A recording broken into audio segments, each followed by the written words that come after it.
जनगण मन अधिनायक जय हे भारत भाग्य विधाता। पंजाब सिंध गुजरात मराठा द्राविड़ उत्कल बंग विंध्य हिमाचल यमुना गंगा उछल जलधि तरंग। तब शुभ नामे जागे तब शुभ आशीष मांगे गाहे तब जय गाथा। गण मंगल दायक जय हे भारत भाग्य विधाता। जय हे जय हे जय जय जय जय हे। भारत माता की जय। भारत माता की जय। वंदे मातरम। वंदे मातरम। जैसा आप सभी लोग जानते हैं कि 1947 15 अगस्त को हमारे देश को आज़ादी मिली और ये आज़ादी आसान नहीं थी। सैकड़ों वर्षों के हमारे जो हीरोज थे उनके संघर्ष और उनके बलिदान की वजह से ये आज़ादी मिली। हिस्ट्री में आप बहुत कुछ जानते हैं और आप लोगों ने बहुत कुछ पढ़ रखा है, तो मैं बहुत शॉर्ट में 2-3 पॉइंट आपके सामने रखना चाहता हूं। एक तो सैकड़ों साल संघर्ष किया गया, बहुत सारे लोगों ने अपना बलिदान दिया, बहुत सारे हीरोज को हम लोग जानते हैं और बहुत सारे ऐसे लोग भी रहे जिनको हम लोग नहीं जानते हैं, लेकिन उनका भी योगदान कम नहीं रहा है इस इंडिपेंडेंस में। ठीक है। और 1947 में हमारे देश की स्थिति क्या रही होगी इसका हम लोग केवल अंदाजा लगा सकते हैं, लेकिन उस समय के जो हमारे देश के जितने भी नीति निर्माता थे या जो उस समय के हमारे लीडर्स थे, उन्होंने एक ऐसा पाथवे, एक ऐसा रास्ता बनाया जिससे हम आगे बढ़े और आज दुनिया में हम लोग एक मजबूत देश के तौर पर उभरे हैं। ऐसा नहीं है कि दुनिया में हम लोग एक कमजोर देश। ठीक है। इसका एक बड़ा कारण यह भी है कि देश में कोई ऐसा नहीं है कि केवल जो हमारे देश के नेता हैं वही देश को लीड करते हैं। ये सही है कि वो लीड करते हैं, लेकिन जो हमारे देश के सभी सम्मानित व्यक्ति हैं उनका कंट्रीब्यूशन है। तो जो हमारे पेरेंट्स हैं उनकी एक पीढ़ी रही है, उन्होंने इस देश को बहुत कंट्रीब्यूट किया, चाहे वो किसान हों या व्यापार करने वाले लोग हों या नौकरी करने वाले या वो सभी जवान जो हमारी देश की सुरक्षा में रहे। तो एक जिम्मेदारी स्टूडेंट की बनती है। तो आज जो चैलेंजेस हैं दुनिया के सामने या पूरी दुनिया में हैं या एज ए हमारे देश के लिए हैं, वो ये है कि हम लोग दुनिया के जितने भी डेवलप्ड कंट्रीज हैं उनके बराबर पहुंचें और उनके साथ कदम से कदम मिला करके आगे बढ़ सकें। और ये तभी पॉसिबल होगा जब हम लोग रिसर्च और इनोवेशन में उनके साथ, उनके बराबर पर खड़े हों। और ये तभी आएगा जब हमारे देश का जो युवा है, जो स्टूडेंट है, वो मेहनत करे। तो हर एक व्यक्ति जो अपनी फील्ड में है वो मेहनत कर रहा है, वो कुछ ना कुछ कर रहा है, और जब भी आप कुछ करते हैं तो एक देश को कंट्रीब्यूट करते हैं। तो अभी आप लोग ऐसी फेज में हैं जहां आप स्टडी कर रहे हैं। ठीक है। एक बड़ा इंपॉर्टेंट फैक्टर है और मैं अक्सर इस पॉइंट को बोलता हूं। कई सारे लोग अक्सर ये बोलते हैं मुझे देश की सेवा करना है, ठीक है, देश को आगे ले जाना है। देश कोई भी आगे नहीं जा सकता, आपका कोई कंट्रीब्यूशन नहीं हो सकता है यदि आप बेहतर नहीं हो पाए। यदि आप बेहतर नहीं हैं तो आप देश को कैसे बेहतर कर सकते। तो बहुत सारे लोग ये क्वेश्चन करते हैं, कई लोग कहते हैं कि देश की सेवा करूंगा। तो मेरा अपना मानना है देश की सेवा तभी हो सकती है जब आप कुछ हो, आपके पास कुछ ऐसी क्वालिटीज हो जिससे आप देश की सेवा कर सकें। तो सबसे बड़ी जिम्मेदारी क्या है? आप अपने आप को बेहतर करें। यदि आप बेहतर हो जाएंगे तो आपकी फैमिली बेहतर होगी, देन समाज बेहतर होगा और देन इसके बाद देश बेहतर। तो ये एक बड़ा इंपॉर्टेंट है कि किसी भी, जैसे आप स्टूडेंट लेवल पर हैं तो आपका अपना प्रयास ये होना चाहिए कि जिस फील्ड में मैं स्टडी कर रहा हूं मैं वहां बेहतर बनने का प्रयास करूं।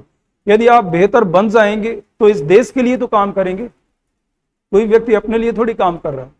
मान लेते हैं कोई भी एक टीचर जो हम लोगों को हमारे कॉलेज में पढ़ाते थे, तो वो ऐसा तो है नहीं केवल अपने बच्चों को पढ़ा रहे थे, तो सभी जो भी स्टूडेंट आता है उन्हें क्या करते हैं, उन्हें पढ़ाते हैं। तो उसी तरीके से आप भी यदि वहां पहुंचते हैं या आप रिसर्च में जाते हैं, तो जो भी रिसर्च आप करेंगे, जो भी आप इस देश को देंगे, वो इस देश के लिए होगा, इस समाज के लिए होगा, ना कि अपने लिए होगा। तो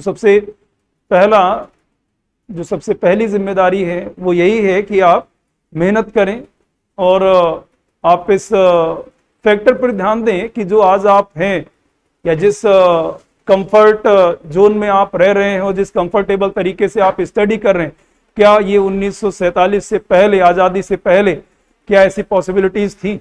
आप बहुत बुद्धिमान होते हुए भी और बहुत बेहतर हुए भी आप नौकरी नहीं पा सकते थे, आप बेहतर नहीं कर सकते थे।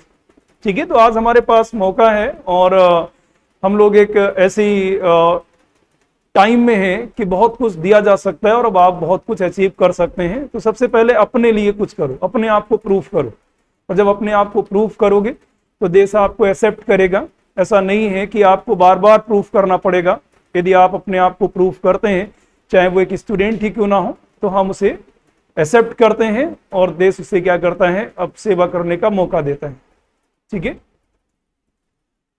वैसे तो बहुत सारे और भी रिलेशंस हैं जिनको डिस्कस किया जा सकता है। ठीक है, लेकिन मुझे लगता है कि मैं उतना हिस्ट्री का जानकार नहीं हूं और आप सभी भी जानते हैं, जितना आप हिस्ट्री जानते होंगे उतना ही मैं जानता हूं, क्योंकि हम लोग हिस्ट्री के स्टूडेंट नहीं है। तो मुझे लगता है कि उस फील्ड में जाना मेरे लिए ज्यादा बेहतर नहीं है, क्योंकि बहुत ज्यादा, लेकिन कुछ पॉइंट्स पर मैं ध्यान आपका जरूर ले जाना चाहूंगा। यदि आप पिछले 10-15 सालों में, 20 सालों में, ठीक है, जब आप इंटरमीडिएट लेवल पर रहे होंगे, हाई स्कूल लेवल पर रहे होंगे और आज आप अपना मास्टर डिग्री कंप्लीट कर चुके हैं, तो एक ड्यूरेशन आपने गुजारा है। आपने इस बीच में देखा होगा बहुत बदलाव हो गए हैं टेक्नोलॉजी के लेवल पर। ठीक है, टेक्नोलॉजी के लेवल पर बहुत बदलाव हुए हैं। दूसरा, यदि आप देखेंगे तो जो रहन सहन है उसमें बहुत बदलाव आया है, और आप यदि शहरों को देखेंगे तो उनमें बहुत बड़े बदलाव आए हैं। ओवरऑल यदि आप देखें तो आर्थिक तौर पर भी संपन्नता आई है। ठीक है, और हम लोग भी दुनिया के साथ जो बहुत पहले से डेवलप्ड थे, और ऐसे कंट्रीज थे जिन्होंने लगभग अपने इंस्टीट्यूट्स हैं और अपने स्टूडेंट्स को पढ़ने के लिए जितने भी साधन हो सकते हैं वो बेहतर तरीके से प्रोवाइड किए थे। ठीक है, यदि हम पिछले कुछ सालों से देखें तो हमने भी बहुत ग्रोथ की है, और अब एक स्टूडेंट की जिम्मेदारी बनती है कि यदि हमारे पास अभाव है, हम उनके जैसे इंस्टीट्यूट या उस तरह की सुविधाएं नहीं पा रहे हैं, लेकिन फिर भी हम लोग मेहनत करके उनको क्या कर सकते हैं, पीछे कर सकते हैं। और ये भी सच है कि दुनिया भर में इंडियन स्टूडेंट्स की अपनी एक पहचान है और वो मेहनत करने के लिए जाने जाते हैं। और ये मैं नहीं कह रहा हूं, दुनिया भर की एजेंसीज कहती हैं जो इन चीजों पर, इन चीजों मॉनिटरिंग करती हैं स्टडी को लेकर के, वो जरूर कहते हैं कि इंडियन स्टूडेंट्स बहुत मेहनत करते हैं और उनसे फाइट करना आसान नहीं है। ठीक है, लेकिन आबादी के हिसाब से हम लोग बहुत ज्यादा हैं, और मुझे लगता है कि उस आबादी के हिसाब से हम उतनी मेहनत नहीं कर रहे हैं। ठीक है, तो यदि हम सभी लोग थोड़ा सा और मेहनत करेंगे तो फिर ये जो कुछ कंट्राडिक्शंस होते हैं उनको भी हम लोग क्या कर सकते हैं, झूठा साबित कर सकते हैं। ठीक है, दूसरा, जिस व्यक्ति के पास क्वालिटी है उसके लिए कोई बाउंड्रीज नहीं है। दुनिया के सारे देश चाहते हैं कि काबिल लोग हमारे पास आए और काम करें। ठीक है, तो जब यदि आप बहुत बेहतर होते हैं, स्पेसिफिकली बायोलॉजिकल साइंस जैसी फील्ड में यदि आप बहुत बेहतर हैं, तो आपके लिए ऑप्शंस बहुत ज्यादा हैं।